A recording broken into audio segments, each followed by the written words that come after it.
Hey, everybody, welcome to edition 60 of Enjoying Orange Slices with Jeff and Ian. This week, we talk about a lot of different things. We kind of get fixated in Calgary and Edmonton, but not for very long. Other than that, we have some great shout outs. So stick around, enjoy.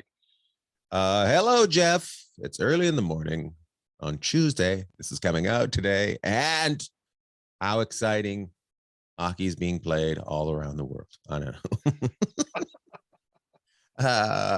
I'm enjoying watching the teams go up and down in the East. Oh, they're fourth, they're first, they're third, they're fifth, they're fourth. But let's be honest, all those teams are going to make it. It's just where they're going to end up, right? Nobody's Columbus is not catching anybody. No. So No, good morning, Lord Bag. You know what? I watched last night.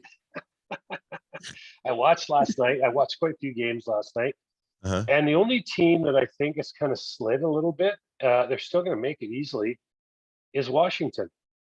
Carolina put a beat down on them last night, and it got a little greasy at the end. And I think it was Eller took out Kotkaniemi at the end of the game with like 2 seconds left. A little bit of a cheap shot, sounds like. I'm not sure if the league will look into it, but to me, Washington is a team you don't really want to see in the playoffs, but they're kind of a little leaky on the back end, and they've been talking about their goaltending all year. So the rest of those teams are all kind of they're what happens to you? Can't figure it out right now. They're not. You know what? They're not as tight defensively as I thought they might be, and we'll see what they do when they get the playoffs. So. It's interesting because they didn't do any improvements at the trade deadline, did they? The old Washington, they just kind of stood firm. They didn't, which was some people already called them out on not doing that it would affect them. But I don't know. Who knows? Maybe they know they're going to make it in, so maybe they're riding a little bit. Maybe, I don't know. Yeah, they have some. I mean, they have the experience there. They don't have the experience in goal, which seems to be a concern. But some of the goals last night, there's not much the keeper could do about it. Pucks getting tipped out in front and lots of traffic. So, and Carolina is just a really, really good team. So, very good team. Washington's going to be tough. I think it'll take at least, my guess is minimum of 6 games to get by them, and they're pretty big teams. So they might be able to physically, maybe impose a little bit more, and they might just turn it up when they get to the playoffs. You never know. With Ovi there and Kuznetsov, and Tom Wilson's a good player. They got a lot of Carlson on the back end. They got a lot of good players there, so they could make a run. You got to think the first round the East is going to be damaging. It's going to be quite rough, and probably I don't think there's going to be many 4 games and out. I'll be surprised if there's a 4 games and out on the East Coast in the first round. Yeah, you wouldn't expect it. That's for sure. You'd expect all those teams to be able to take the other team to at least 6, maybe 7 games. There's not a lot to differentiate between all those teams out there. Like I said, the one that's kind of interesting to me is Boston. They just kept on. They kept going and going and going, and they're right there with Toronto and Tampa now. So they're in a wild card spot, but they're right there, only a point, or they might be tied, but lose on the split for third. Yes, with Toronto. And I think yes, I was looking at that. They're basically tied, but yeah. Yeah, that obviously Toronto has the tiebreakers, and then I think Tampa Bay is 1 point in front of those guys. So Boston could end up in second. I mean, I don't think you're going to catch Florida now. They're 6 points clear. Not a lot of games left. I don't know how many times they play Toronto and Tampa to finish, or even Boston. They must play them, I'm guessing, at least once. So there's a possibility. But Florida looks like they'll be first in their division. Carolina, the other first place team in the Eastern Conference, looks like they're going to be first place too. Speaking of Washington, how great was it when they gave everybody all those apples? And then it reminds me of being at a comedy club and they've never had a New Year's before, so they give the noise makers away before the show. That's what it reminded me of. Give them the apples as they're walking out, you doorknobs. Yeah. No kidding. Yeah, you give the swag when they're leaving, not when they get there. So Yeah, yeah.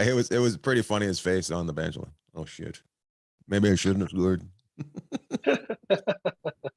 That was pretty good.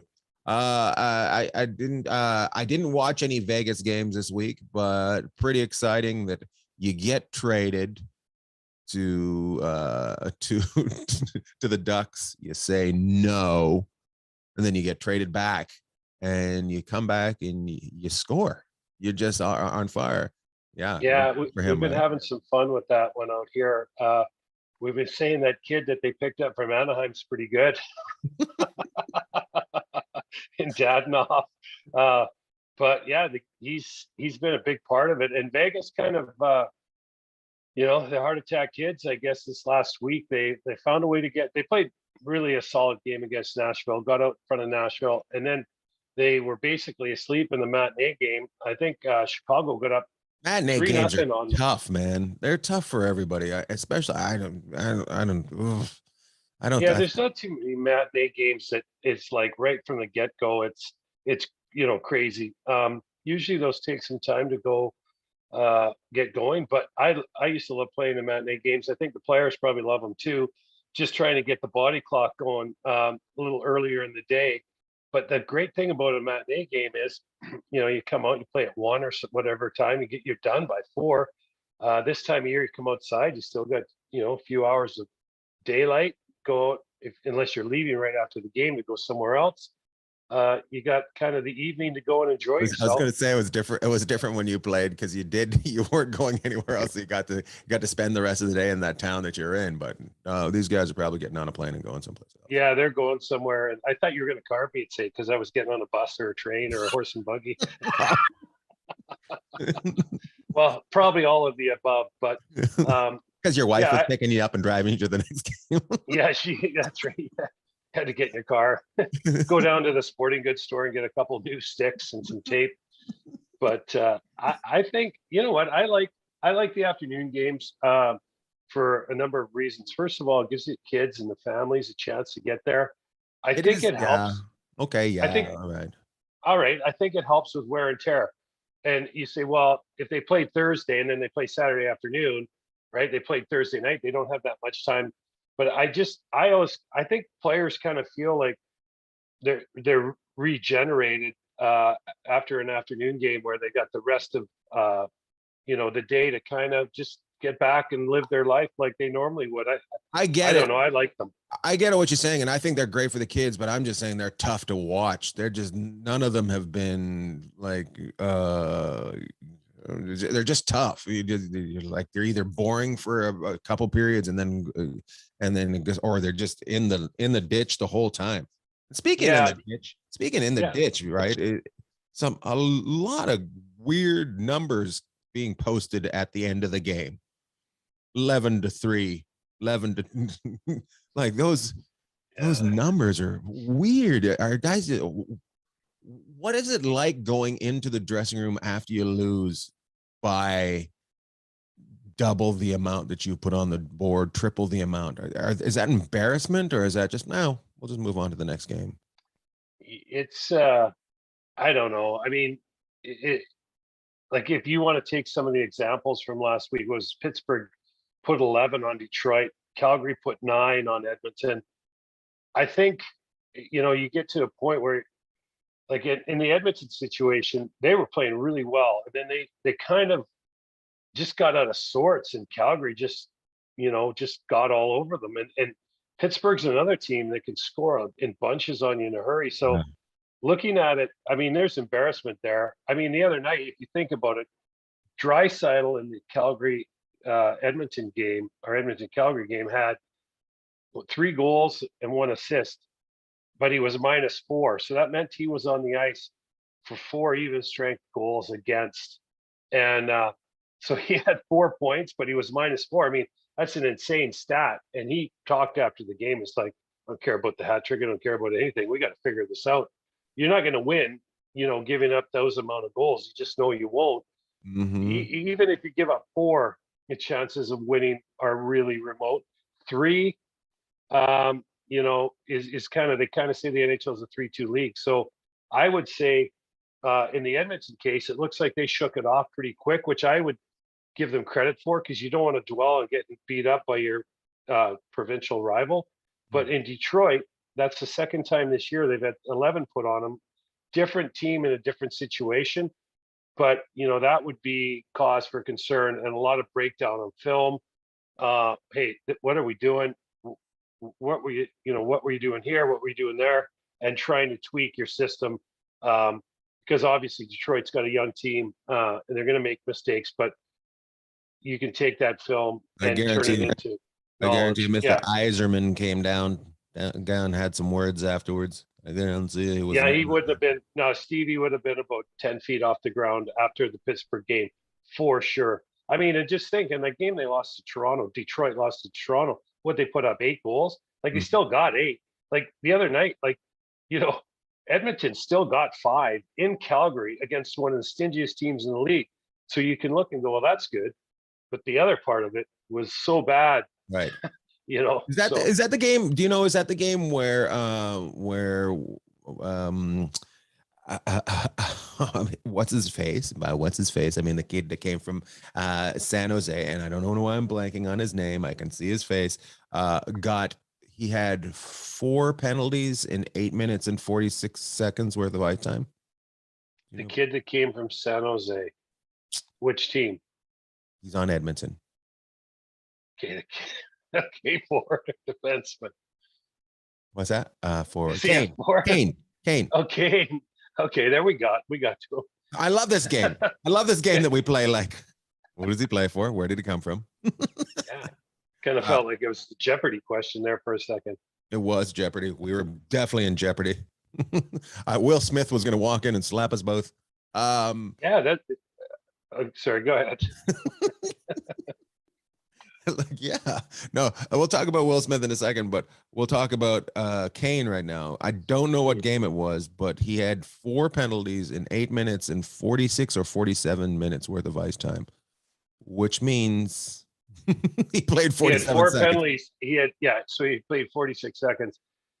That's interesting that he had his ice time that low. Obviously, the coach was sending him a message. He sat in the box for 8 minutes of the game. I don't know if that was for the whole game or that's how many. That's how many. Like, at that point in the game, he played 8 minutes and 46 seconds, and he did 8 minutes of penalties. I mean, that's the thing with Kane. We always talked about, though, is are they going to be able to keep a lid on things with him when the emotions start to run a little higher? And that's the big question. It's been pretty quiet since he's been in Edmonton. You haven't heard a lot about him. He's had some success. He gives them an added element that they didn't have before. But again, this time of year, you just cannot take penalties, because they'll, I don't want to say selfish penalties, but if you're taking 8 minutes in penalties in the first part of the game, I mean, they're not all accidents. The guy didn't step on your stick every time. So, well, that's why I was wondering if it was against Calgary, because if it is against Calgary, that's when the emotions are coming, and that's when he rears his ugly head, and that's when he's going to cause you more problems than scoring right in not as exciting games and not as meaningful games. So, well, I didn't see the start of the Calgary Edmonton game, but I was able to listen to it and then watch the second half of it. I listened to part of it on the radio, and caught the rest of it when I got home. But I think Edmonton had a bunch of power plays to start that game. Then Calgary started getting power plays. Edmonton went 4 for 4 on the power play against Calgary. So, then they started evening out the calls a bit. But the game turned. I think it was in the third period when it turned. I forget who gave it. Was Pugliarvi gave Kane an unbelievable chance. Markstrom made the save, and within 10, 15 seconds, Calgary came back down the other way and scored. And so that was kind of the end of that. But I don't recall Kane being in the box a lot in that game. I think it might have been another one, but regardless, Calgary scored 9 even strength goals in that game. So you got to keep Edmonton off the power play. You got to make sure you're playing Calgary when they're not even strength, obviously. And people are back on the Edmonton goalie train. They're all about, we got trouble, and we're like, well, you probably should have done something at the trade deadline. But I don't know. I don't see how somebody like what was his who was the he he signs that goalie to a 6-year through a crazy amount deal that they can't move after 24 games, and then he's able to get another job someplace else. The guy, oh my God. Whatchamacallit? Yeah, whatchamacallit. I'm turning into my dad real quick. I gotta get on some sort of ginkgo biloba. Um, What team are we talking? he was their general manager. He came from the Bruins and was No, replaced by Chiarelli. Shirelli. Yeah, Yeah. Shirelli. Yeah. I don't know how you make that bad of a signing and still get a job someplace else in any form. Well, I mean, I think if you looked around a lot of professions, you could say that. I mean, You're so good at yeah, writing. you could. You know what? The one I was thinking about was the airlines. One of the ones that I work in, they just recycle people in the airlines. It's the same in hockey. They just recycle them. Vancouver Management. broke. Management Yeah, does it. yeah, they recycle and all these companies. And I look at I give Vancouver credit. You know, they got Cami Granado in as an assistant GM and bringing in some new blood, a new set of eyes, and I like that.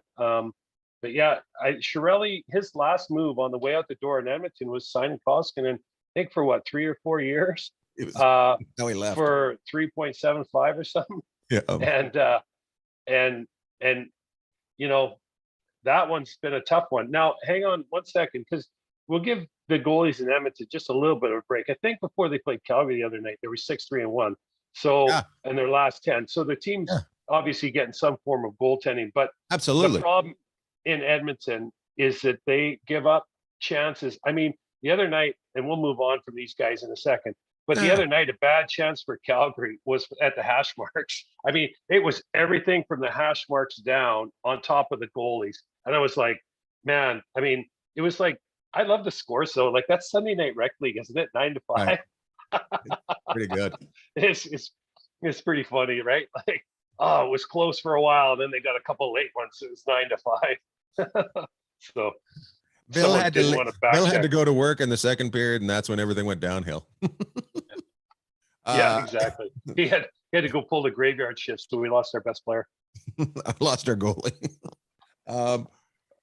It's Edmonton's up and down, and I think with these goalies, you really gotta look at Freddie Anderson, who struggled in Toronto but was left out to hang all that time, and then goes into Carolina and gets some sort of system going, and is one of the top goalies this year. So when they come down on these goalies, why aren't you coming down on the system more than the player? Well, you have guys in your system that maybe aren't ready to play in the NHL, or maybe you're still trying to learn the game at the NHL level. I mean, not all the guys, but if you look around, like a lot of these teams have had a lot of injuries. Now, Edmonton does have some veteran guys, but then you might have a guy that's trying to do too much. And a guy that comes to mind when I think about that in Edmonton is Darnell Nurse.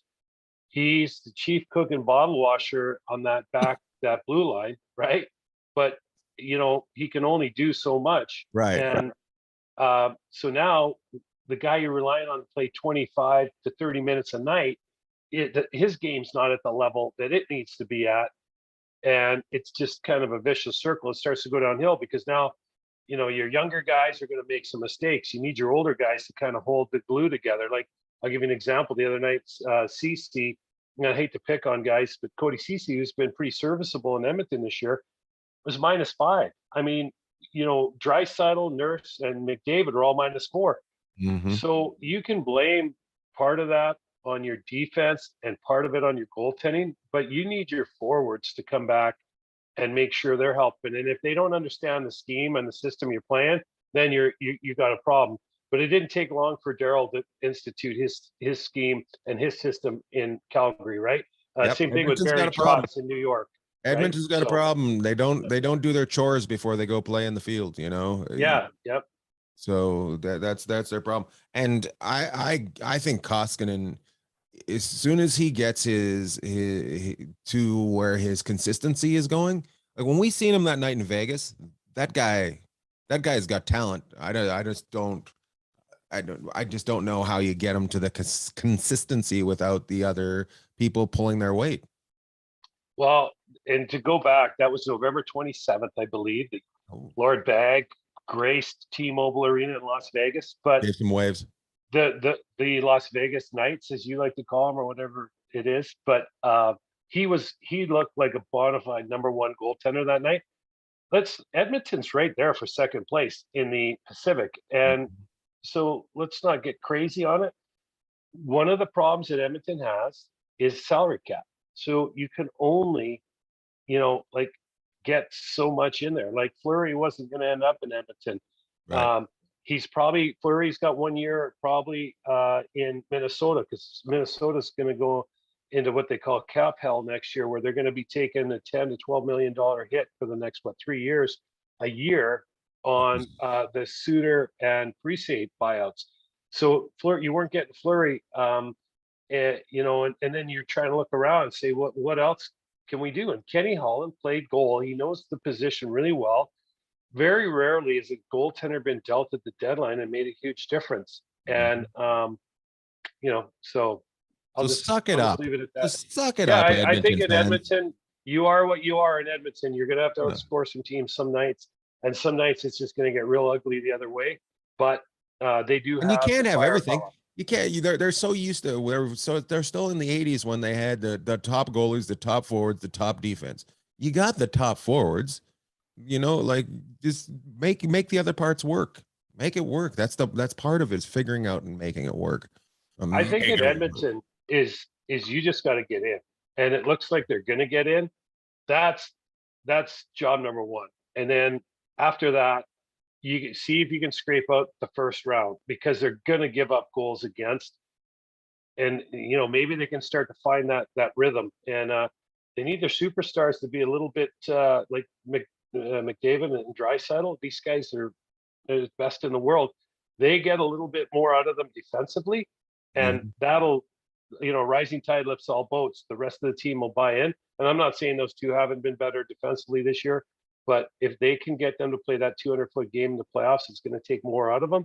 They're not going to maybe be able to play as much as they have been, but Edmonton could be dangerous because their forward depth and their young guys up front. I think it was McLeod last night had a big night against Arizona.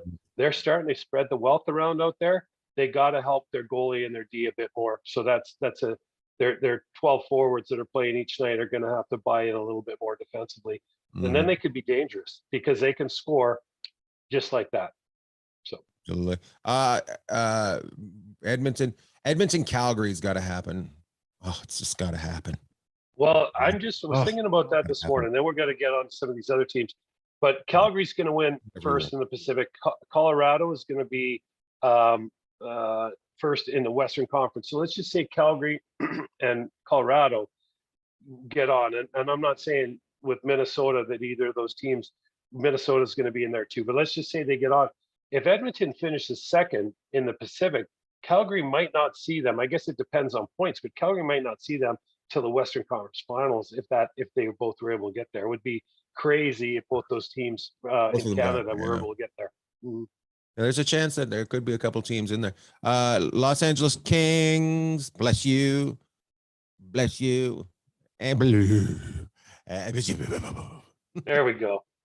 I've been having to sneeze for about 20 minutes now, but finally got it out. Hey, okay, but let's just finish here on the Pacific, because there's nothing going on in the East, really. Any team in the East, I'm not huge on Washington right now. But you know what? With any team that's got Ovi on it, Kuznetsov, and Backstrom, those guys are going to be a threat. Their power play is going to keep them in series.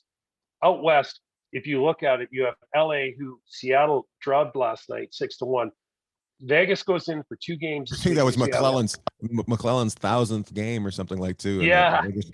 I'm like, You know what's great about that? So McClellan, and congrats to Tom McClellan for 1,000 games in the show. That's amazing. But he was saying, our boy Jimmy Fox, you want to do a quick Jim Fox impersonation? We went out to play, and they beat us, and that's what happened.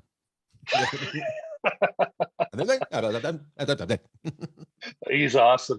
So he's been doing LA Kings color commentary forever, and Lord Bagg can imitate him pretty well. But Some days. he was saying last night that when McLellan first came in the league, you worried what the press and everybody else said. And he said the one thing that he's done over the years is he can't worry about, he's got to worry about the video. He's got to worry about the players in his team. He's got to worry about who he's playing next. He says he can't worry about the press anymore after last night's game. I'm glad he said that because Right.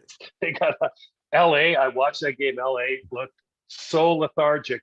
Kind of reminded me a little bit of a lot of what Vegas looked like when they went on that 5-game road trip and lost all 5 games in a row. Kind of a ton of injuries are coming back to haunt the Kings right now. Mhm. But the Kings have some savings in the bank, and it's going to be really tough for Vancouver and or Vegas to catch Edmonton or LA if either team goes on a bit of a slide, even because they're kind of up in front of them, and Vancouver and Vegas have both played more games. So, it's gonna be interesting. But McLellan, he's done a great job in LA. They've turned the culture around there after a couple of rough years. Doughty and Brown are hurt, but Kopitar, he's been leading the way. And a guy that was in Montreal that I wondered about, I think they signed him for 6 years, is Deneau.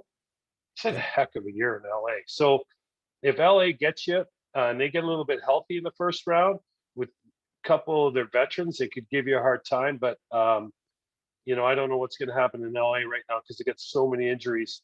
They're leaking some oil. So, what are the teams that you think are going to make the playoffs in the West? Colorado, Calgary, Minnesota, St. Louis. St. Louis looks strong too, by the way. St. Louis. Yeah, but Nashville's only 1 point behind St. Louis now. So I would say my pick for that Central though would be Colorado, Minnesota second, St. Louis third, and then in the West, I mean, it's really tough to say.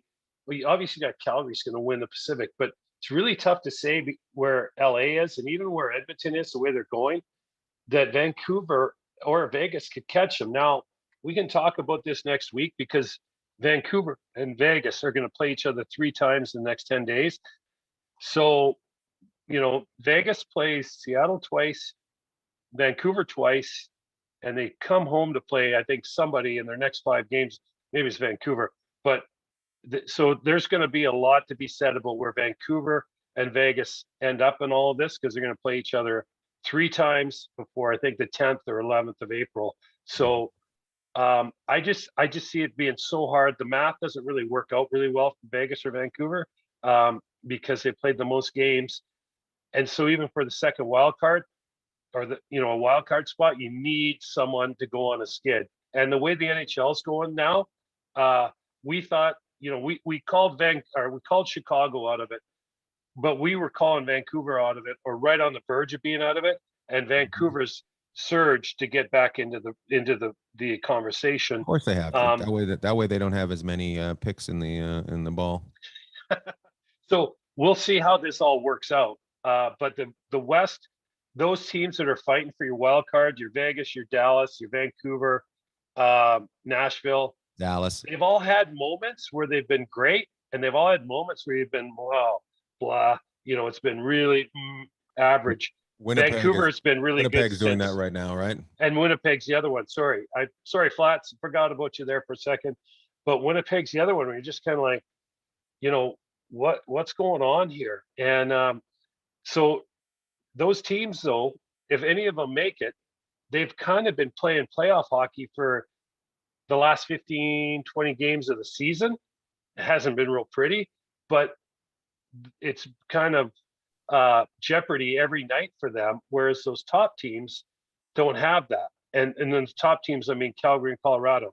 Minnesota's still got jeopardy. LA's got jeopardy. So does Edmonton and St. Louis, who are the 2 and 3s in the Central and the West. But anyways, the West is exciting to watch. The East is loaded. We'll see what happens. The East is loaded and finished. Basically, you're just trying to figure. Yeah, it's unfortunate, right? So I was thinking, just trying to figure out like the numbers are exactly 1-4, 1-4, 1-3, 4-4-4. That's the only difference. So well, how about this? How about if you had the wild card? So the second wild card in each conference if say the second wild card in the West, the guy in the East had more points, Mhm.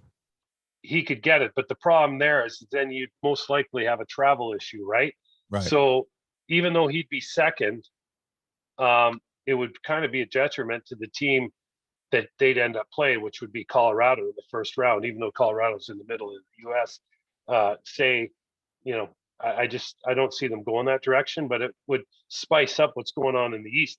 At least Columbus would have something to still play for. Right. Yeah, that's actually an interesting idea that the second wild card is for the whole league in Yeah, both. I just something to think about. I don't think they'll It's do it really interesting.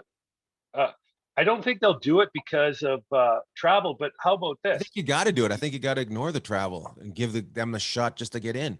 Well, why don't or you just give? You know what? You get the second wild card, but you don't get as many home games, right? So if it's a 7-game series, you get 2 at home. I don't know because Something's got to change, right? right. Well, and you only tweak that rule um, if the crossover team gets in, right? And then so Mhm. then it is a huge advantage for the team that actually got first in their conference. And in the NHL right now, I mean, you got a 7-game series, you got 4 at home, you lose the first one, you've played 82 games to get home ice advantage, and you've lost it in your first game. Now that's not to say you can't come back and win the series and you'll have it throughout the playoffs, but It should be three. It should be three, then two, then two. Right. First three at home. yeah, I mean, that would be, I mean, that's a big home ice advantage. Then you go 5-2, but then they got other guys that got in don't get the home gate, right? So Yeah, I but think that's but you got to be penalized. You got to be rewarded, and you also got to be penalized for just doing it. You know what I mean? So it's 3 and 2. well, maybe you do that to the second wild card. I don't know. I mean, you think about it. Here's what's going to happen in the Central with Nashville and St. Louis. They're like separated by a point or two. I think Minnesota's in there too. So those guys are going to play their hearts out all season. One of them, because they're in such a good division, is going to get bumped into the wild card. They might not get the second wild card, but I think I think in the second wild card, I think that's where you could do something like that. But You we'll know, send it to the you GM know, meetings. yeah, right. You know what they're trying to do at the GM meetings? They want to change the long-term injury (LTIR), long-term injury reserve. They are not happy about it, but I don't get how you change it. If somebody's hurt, they're hurt. You shouldn't be stuck with their salary on the board if it's if they're hurt. So how do you change it? Well, that's a good question. It's come in over the last couple of years because of Tampa Bay with Kucherov and his hip surgery, and then there've been Right. some finger But pointing still, he at was hurt. Vegas this year. Yeah, he was. I mean, he still had hip surgery, right? And Yeah, like so he could have come what back. the guy has hip surgery. Like, oh, you're faking it. Like, come on, give me a break. Yeah. Well, and the other thing is too is this has worked out well for a lot of these owners because if the owners didn't want it, it wouldn't be it. So they're going to tweak it, probably make it a little bit more transparent. I don't know, but like this is the other thing. If the owners didn't want LTIR, there wouldn't be an LTIR. And if you think about it, a few weeks ago when the Dadnoff trade, like just look at Vegas and Anaheim. So Dadnoff goes to Anaheim. I mean, he's a good player. He's had a tough year, but he's lighting it up lately. He's on fire. You send Dadnoff and a second round pick, and you send John Moore, who's making 2.75 million, that is going to be maybe an up and down defenseman for you, and Ryan Kessler, who makes what 6 million a year on LTIR, back to Vegas, so they clear the books really nicely in Anaheim, plus get a serviceable NHL top 6 winger, top 9 anyways, Mhm. and a second round pick. I mean, if I'm Anaheim, I'm choked that trade never had a chance to go through, right? You were able to take advantage of a situation there. Vegas couldn't, like, they got guys starting to come back. I guess there's some guys that are going to be out for the year. I don't know. But Vegas was in a position where they were starting to bring guys back. So Anaheim was in a position to take advantage of that. I mean, so there's a side of it that That's a isn't win. Yeah, just for the, it's yeah. both sides. Yeah. Tampa Bay won the cup with it, and everyone's like, oh, but how often does that happen? I mean, you look at Anaheim. Anaheim's not going to make the playoffs, but what they're building there, and Verbeek he was so shrewd at the deadline, and he was right on the verge of picking up another guy to score for him, and a second round pick on top of all the other young guys he's got and all the picks he's got. Look out for Anaheim. I mean, the trade they voided it, but look out for Anaheim in the next couple of years because I think Verbeek was one of the stories of the year. Like getting him getting that job there. mm-hmm. That's Yeah. I know there's other moves in the league, but I think that's going to be a long-term big thing that you'll see Anaheim grow huge. Yep. Um, um, I, I I just, yeah, the owners, they tried it, even it's the general managers meeting. They're trying to change that LITR, right? That's where they're trying to do it. And they can't do it without the players signing off on it in the bargaining agreement because it's part of the bargaining agreement. Well, I'm So sure they need the board of governors and right. everybody else. So this isn't going to get fixed this It's not week. going to get fixed, and I don't think at the end of the day it's that big of a thing. Some people just got their neck hair up because Kucherov was having so much fun with it at the party and after they won the Stanley Cup, and he's wearing the LITR shirt and stuff. I think that's all. I think that's where it all stems from. Well, and don't forget, this guy was out the whole season, and he came back and was A beast. unbelievable. Yeah, There's only so many guys that can do that. Like, yeah, and yeah. look at Eichel. I'll give you an example. Eichel was out for 11 months. It's 20 games into it now, and he's starting to look like he's had flashes, but he looks like he's a force out there. Right. Tampa Bay was only guaranteed 4 games in the playoffs, right? They had Yeah. enough to get them. I mean, they ended up playing in the mid 20s or low 20s of playoff games. But if it took Kucherov 20 games to get going, there was no way Tampa was, I mean, that would have I wouldn't say it sunk their ship for winning, but what he did They was might not have got. remarkable. They might not have gotten Yeah. by Miami in the first round. Yeah. I mean, Florida and them was one of the best series I've seen in years. I call them Miami. A lot of people call them Florida, but I call them Miami. Well, you know what? That's what makes this work, right? You're on one side of it, and I'm on the other. So I call them what they are. You call them what you want. Go ahead. Say what you wanted to say. You're an idiot, and I'm right. That's what you wanted to say. I like it though. I like you calling them Miami because they're in Fort Lauderdale, though. They're north of Miami. They're up, just backed up against the swamp there, Yeah. just northwest of Fort Lauderdale, which if you've never been there is unbelievable. I was asking, like we live out west, and I'm like, I floated quite a bit. I'm like, I asked my buddies too. I go, hey, could you guys do Florida? And a lot of people say yeah, but then they say the humidity in the summer, they can't do that. Yeah. It's one of those places just like, I So don't know. I was in Traverse City this weekend, and I'll tell you where I can't do. Fucking Michigan. That's where I can't do. Jesus Christ. First of all, it was just painful to get in there. It took me all day to get in there, and then it snowed while I was there. So, and I'm just out of my mind. I'm like, oh, it's almost April. I don't need a jacket. So who gets on a plane without a jacket? And it snows as soon as I get there. And I'm like, oh, looks like I'll be looking out the window for 2 days while I'm here. So okay. So here's a little piece of advice, okay? And The worst advice is unsolicited advice. So I'm just going to say, generally speaking, here's something to consider when you get on an airplane. I don't know if anyone's flown in the last 2 years, but I can tell you something right now. It's like minus 60 in the back of every airplane now because the in-flight's got that cranked down so low because of the Rona. The air is just flowing. I'm sitting in the back. I feel like I need to wear a down jacket in the back of the airplane. Number 2, don't ever take your shoes off in an airplane. That's a really dumb thing to do. Okay. Stupid. Because just keep your shoes on. Okay. Just do it. Trust me on that. Why? And that's my advice. But here's why. Just getting on an airplane, Lord Bag, because it was nice in LA. I mean, it's been nice down there.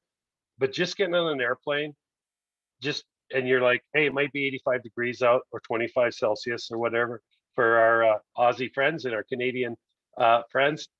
Just take a jacket on an airplane. Trust me on this.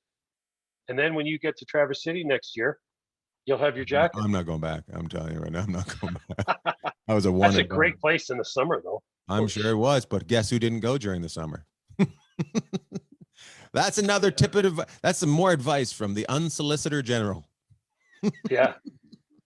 I can't believe with all the travel you do, you didn't get on an airplane with a jacket. Oh my God. You know why? Like, we got to stop talking hockey podcasts and we need to come down there and get you dressed. Because I was tricked. It was so hot last week here. I was just like, oh, everything's back to normal. Boom, sun's out until 9 o'clock at night. Boom, boom, boom. And then Michigan, it's a place to grow. It's so stupid. The best line ever, right? Mark Uh, Twain. I got to start reading some books and I got to get better internet. We've talked about that. Your internet's really good today. I was this going to week. ask you if you did something. Did you get a Yeah, new I phone? didn't. I unplugged the modem this morning about 6:30 when I got up. So maybe that's it. But the greatest line I've ever heard, or one of them, was Mark Twain. The coldest winter I ever spent was the summer I spent in San Francisco. So I used to go over, I was based in San Francisco years ago, and I used to leave Vegas where it'd be 110 degrees, right? Jacket. Who's bringing a jacket, right? Vegas, All right. you're not doing that. No. I get off the airplane, and that's when the airplanes were a little warmer, but I get off the airplane in San Francisco, and that was in the back of my mind. Every place I ever go, I think of San Francisco now, because it'd be like 60 degrees and that wind would be coming off the water about 25 miles an hour and you just freeze. Yeah. So note to self and note to you, Lord Bag, always put a little jacket or a long sleeve shirt. That wouldn't have helped you too much in Traverse City. Snow. No, it would have been. It would have been. But you know what? Got to have a jacket on an airplane. The city by the bay, second name is Nipple City.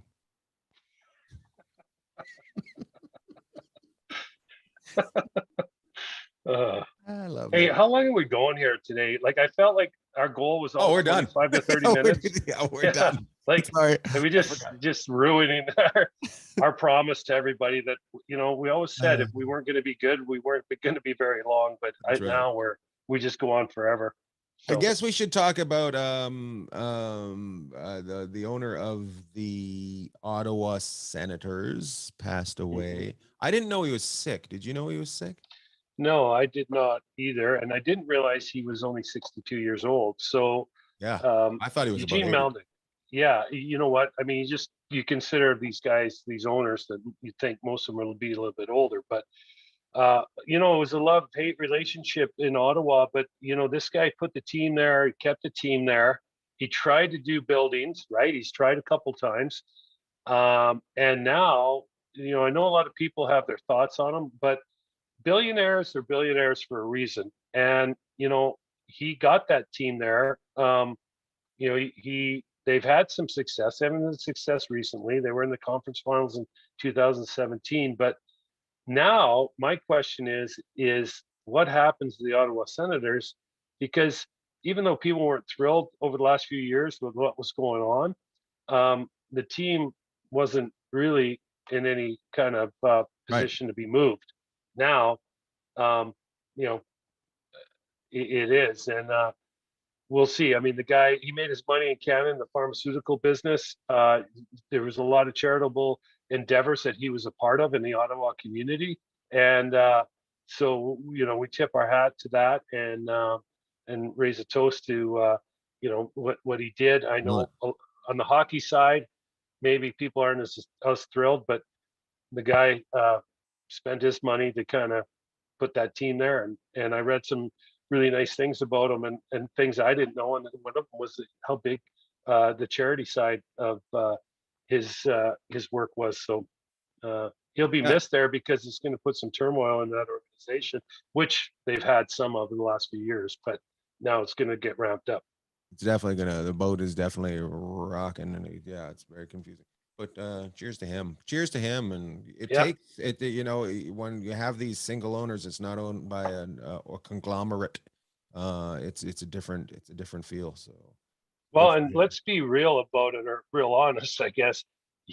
Ottawa's in the toughest position in the league, or it's right there with New Jersey. Mm-hmm. Ottawa's between Toronto and Montreal. Okay. New Jersey's between, or they're out to the west of the Islanders and the Rangers, but they're in that market. It's really tough for Ottawa to do, what they need to do and build up their fan base there, because you've got the original six teams in Toronto and Montreal that are right there. And most of those people are either Leafs or Canadians fans. So it's a really tough hill to climb in Ottawa right off the start. So Yeah. Yeah. Well, cheers to him and good luck to the Ottawa Senators. A young team there and building. You got any shout outs this week? I got yeah, one. I do. Okay. Do you want to go? Do you want? Yeah, Okay. I'm gonna shout out to All Season Sports, Big Bob Park in Terrace, closed its doors after 50 years this last week, and one of the only sports stores in the town, and kind of the sports store for that region where people would go for all their stuff. And he was quite generous with all the things too. It always helped me when I would go do shows there, and will still be doing shows. So good luck to him in his future endeavors, and I hope somebody picks up the ball and is able to do something for the community there when it comes to sports. Cheers, Big Bob. Yeah, Big Bob. A little story about Big Bob, small businessman, and Why would you say little? Little story. but he can argue with you over that. But Bob started in the sporting goods store at 14 years old, and he's been there forever. And the other thing is small business now. Obviously, you got Amazon, you got Costco, you got Canadian Tire in Canada, Walmart. Tough for the small business owner to make it. So Bob did it for a long, long time. So congrats, Bob. Absolutely, and hopefully somebody picks up the baton and keeps going with it. I will give you a couple of shout outs here at Lord Bag this week. One is the Boston Pride winning the SPL Cup for the second year in a row. Okay, this weekend. Thank you very much. And congrats to that team. And also congrats to the Canadian men's national team soccer. Thank you very much. Because I grew up all hockey, and then I got to the States, and we had some soccer down here. But Canada's men's team is going to go to the World Cup for the first time in 36 years this year. And I can tell you from watching the Canadian women and the US women, it's just a given that those two teams are going to be two of the top teams in the world. With the men's soccer in the United States and Canada, that's not so much the case. But I do remember not long ago, this was years ago actually, when I was driving through Pendleton, Oregon, listening to the round of 16 when Landon Donovan, I think, scored to put the U.S. maybe through into the round of 16 and round 8. I don't remember at this time how exciting that sounded. So now Canada, 36 years. Yes. A lot of people weren't even around the last time they played. I know. So get behind this team. Yeah, you're only 35. Yep. So get behind this team. Enjoy the ride. Hopefully they play at some decent times over there in Qatar. And they have one more game in Panama to kind of help their seeding. So Boston Pride, Big Bob, and I have one more. Canadian men's team. I have one more. Are you Del Griffin to me today? Yeah, I was like, nope, sit down. Also, they did congratulations to under 18 female prep student athlete Sam Wiley from Prince Rupert, BC, on her commitment to SAIT in Calgary, Alberta. So she'll be playing some college hockey there. So good for her. Congrats. Yeah, and great parents. Great right? parents. And the best fisherman, I think. Yeah, and aunt, right? So we got to get Dawn and Dawn in there. But good for her. And we also forgot to mention that the first female to play in the Ontario Hockey League goaltending last week. There's another shout out, right? So they lost 5-4, but we'll get the picture. I sent you the picture. We'll put it up so people can see it. So nice. Yeah, we finished strong this week. Way to go, Lord Bag. Loved all. Loved all. Well, that's it for edition 60 of Enjoying Orange Slices. Ian didn't want to do the ending, so I have to do the ending today. Over my shoulder, if you're on YouTube, you'll see 2 IHL jerseys, and I played golf with a couple of my buddies this week, Gordy Mark from Irma, Alberta, and Joe Frederick from Wisconsin. both played in the IHL with him. So I thought it was fitting I put the jerseys up for him this week. I never said anything about him during the show, but I'm saying something about him now. Have a great week. We'll see you soon.